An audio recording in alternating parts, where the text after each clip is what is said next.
మన అప్లికేషన్లో గ్రాఫ్క్యూఎల్ని ఎట్లా యూజ్ చేయాలి అని అంటే దీనికంటే ముందు మనము 2 విషయాలు తెలుసుకోవాలన్నమాట. వాట్ ఈజ్ దట్ అని అంటే ఇక్కడ చూడండి, గ్రాఫ్క్యూఎల్కి 2 పార్ట్స్ ఉంటాయి. ఒకటి సర్వర్లో డిప్లాయ్ చేయాల్సినవి ఉంటాయి, అట్లాగే మన ఫ్రంట్ ఎండ్ అప్లికేషన్లో డిప్లాయ్ చేయాల్సినవి ఉంటాయి.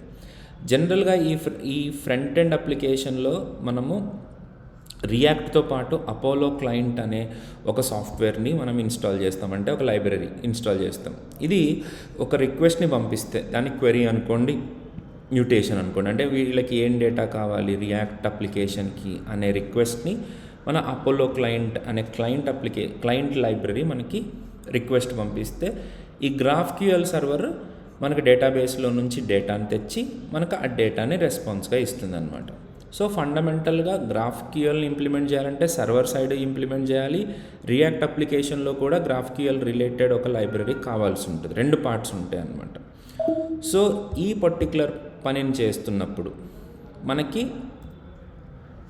గ్రాఫ్క్యూఎల్ ఇన్స్టాల్డ్ ఆన్ Node.js యాక్చువల్గా ఏం చేస్తుంది అని అంటే డేటాబేస్లో నుంచి డేటాని తీసుకొచ్చి క్లయింట్కి రెస్పాన్స్గా ఇస్తుంది.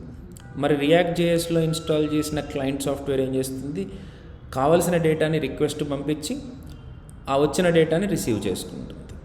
సో ఈ సర్వర్ ఇన్స్టాల్ చేయాలి అని అంటే మనకి npm install @apollo/server space GraphQL ఇది కమాండ్ యూజ్ చేయాలి సర్వర్ సైడ్ Node.js మీద.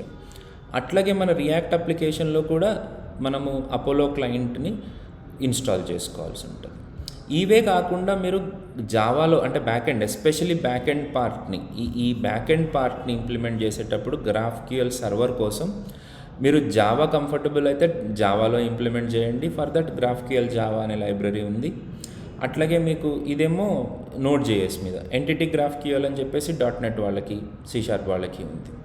మీకు ఇంకా ఏమైనా ట్రైనింగ్ కావాలన్నా లేదు నాకు ఈ ఇంప్లిమెంటేషన్ వీడియో కావాలన్నా నాకు జస్ట్ డైరెక్ట్గా మెసేజ్ పెట్టండి, so that I can send you the link. కమెంట్స్లో పెడుతుంటే రావట్లేదు మరి.